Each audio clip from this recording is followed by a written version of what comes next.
I see a lot of YouTube channels these days, they were able to get success only in 1 year, and everybody wants to know how to do that, right?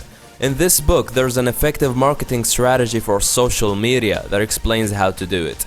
It's called word of mouth, and the idea behind word of mouth is to create extremely great content, so good that people would feel bad not to share it with their friends and family. So you could be spending a lot of time optimizing your tags, your titles to get your video ranking on the first page of YouTube, but if you don't have the right strategy, you're going to lose. So let's get into it. To be able to achieve word of mouth, there are a few factors that need to be in place. The first one is expertise and passion. You have to know your stuff. If I am starting a YouTube channel on self-development, I must have at least a decent level of expertise in that niche. I need to know the stuff that works and the things that doesn't, so you can't be putting wrong information out there. You need to know what you're talking about. Also, your channel idea should be based on something that you really enjoy doing. Working or relaxing becomes the same, because you're doing what you love either way. The second factor and the most important one is great content. If you're working on YouTube or Twitter and you haven't had a single subscriber for the past 3 months, it just means that your content sucks. You have to make better quality videos, and I'm not talking about what microphone you should use or what webcam you need to buy. All that stuff is secondary. On social media, what really matters is value. Is your content valuable? Engagement, is it engaging enough? And uniqueness, are you different or better than your competitors? Let's look at the first one, which is value. The whole thing about offering value is to genuinely care about your customers. Gary talks a lot about caring in this book as the most powerful marketing tool. Let's say you made a video offering tips for people who suffer from anxiety, for example. Now, before you can put it out on the internet, I want you to imagine yourself in that person's skin. You are the one who has the anxiety now, and you stumbled upon your own video. After watching it, did it help? Was it of great help, or was it just a waste of time? Make a video like if you were the one who's going to watch it. Put yourself in the viewer's skin. That is how you know if you're caring enough or not. That is how you know if you're offering as much value as possible or not. When it comes to social media, offering value isn't enough.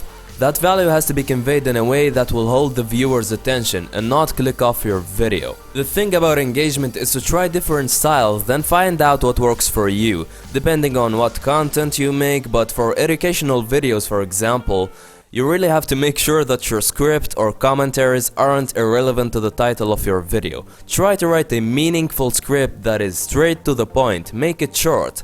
Don't do long introductions talking about your dog or how much you love cookies when your video title says how to build self-esteem. Keep it simple, practical, and straight to the point. Also, don't do longer videos because you think they will get you more views or watch time. People can sense that. I see videos 30 minutes long, and if I were to measure how much value they offered, the video would be worth 3 minutes of watch time. Be realistic, it's better to make a 2-minute video that teaches people something than to make a longer one that has no value, wasting your time with it and other people's time. Keep in mind, if someone were to watch your channel, he must feel like you really care about him. Think of your content as a sign of respect towards your audience. Now, uniqueness. Most of us aren't creative enough to come up with something unique, so if you cannot be different, then you have to be the best in your niche. Most people will hear that and say, okay, wait, being different is hard, but becoming the best is more difficult. And I don't think I'm capable of doing that. I'm not funny enough, I'm not interesting, and I have no value to offer. Well, luckily for you, here is where the Lean Startup by Eric Ries comes into play. Eric Ries, author of The Lean Startup, explains that to be able to build the best product, you don't have to be perfect from the start. In fact, what you really need is failure when first starting out, and with failure comes the lessons. You have to go through a cycle of failures to create the best product, and he basically calls it the build, measure, learn cycle. Now, suppose you have an online business, a YouTube channel, a Twitter, or an Instagram. Your product is your content. In the beginning, what you really want to do is to put yourself out there, create something, anything. Just like I did with my first video. On that one I sounded like if I were on drugs or something, and that's pretty much how I started. That is what the build phase is all about. You create something, throw it out to the public and wait for a reaction. When I published my first YouTube video, I got some comments saying, "Hey dude, your voiceovers suck, your animating sucks, and everything about it seems to suck." And I'm like, okay, cool. Now we have something to work with at least. People are telling me to improve this and that. Good, we arrived at the measure phase. Relative to the feedback you received, in the measure phase you analyze what went wrong in the build phase. And the last phase is learn, which is to learn from your mistakes and try to make a better product next time. Forget about being perfect from the start. To learn, you have to be imperfect. And linking this back to social media, if you want to make sure that your videos are the best out there, you have to go through the same build, measure, learn cycle as many times as you can and to never stop improving. That's how you come up with the best product, the best quality videos.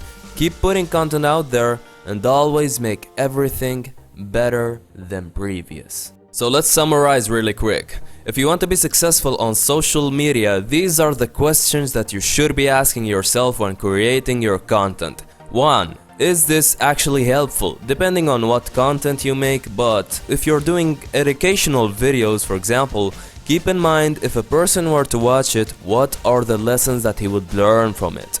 Also, make sure you're offering value in a way that is engaging or entertaining enough to hold the viewer's attention. 2. Is my video remarkable or different in any way? Because you can't be doing what everyone else is doing.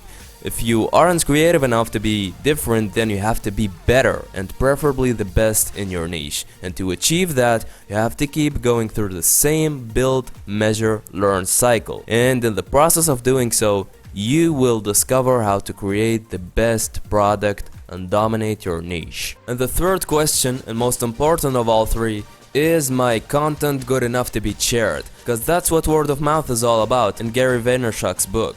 As I said in the beginning, word of mouth is caring enough for your customers and offering as much as you can so they would support you back by spreading the word about your business. People can sense if you truly care or not, so try to create content as if you were making it for yourself.